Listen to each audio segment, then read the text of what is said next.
Hello दोस्तों, मैं doctor Dharmendra Kumar Sinha, visiting professor psychologist. आज मैं आप लोगों से धम्मपद का एक सूत्र शेयर कर रहा हूँ। मित्रों, बुद्ध कहते हैं कि वासना दुष्पर है। उपनिषद कहता है कि जिसने भोगा उसी ने त्याग किया।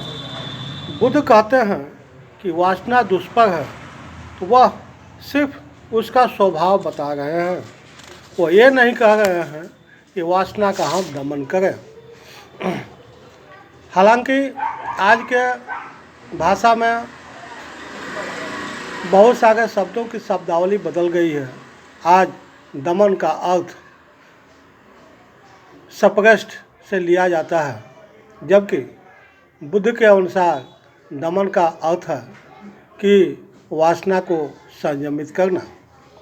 जबकि हम जानते हैं कि दमन अनेक प्रकार की बीमारियां उत्पन्न करती है, बल्कि यह हमें समस्याओं से मुक्त नहीं करती है। इसी बात को फ्रायड भी अपने मॉडर्न साइकोलॉजी में कहते हैं कि suppression is the evil of all disease.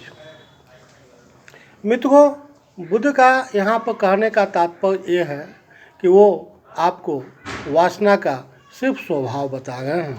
उनका कहने का मतलब ये है कि वासना एक ऐसा पात्र है जिसमें पैदा ही नहीं है।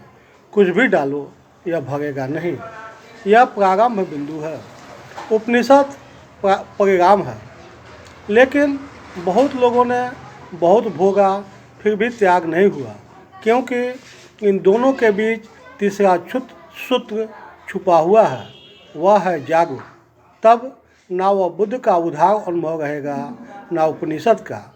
जाग कर जब वासना में उतरेंगे तब वास्तविक अनुभव होगा, और ये वास्तविक अनुभव ही हमें वासना से बाहर निकालेगा। और तब वासना की वास्तविकता समझ में आते ही वासना स्वतः जीवन से छूटने लगती है।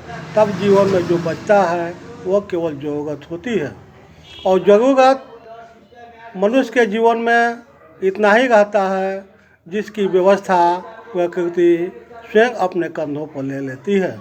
प्रकृति के पास इतनी संसाधन है कि मनुष्य की सारी आवश्यकताओं को पूरा करे, लेकिन मनुष्य के लोभ लालच को पूरा करने की क्षमता किसी में भी नहीं है।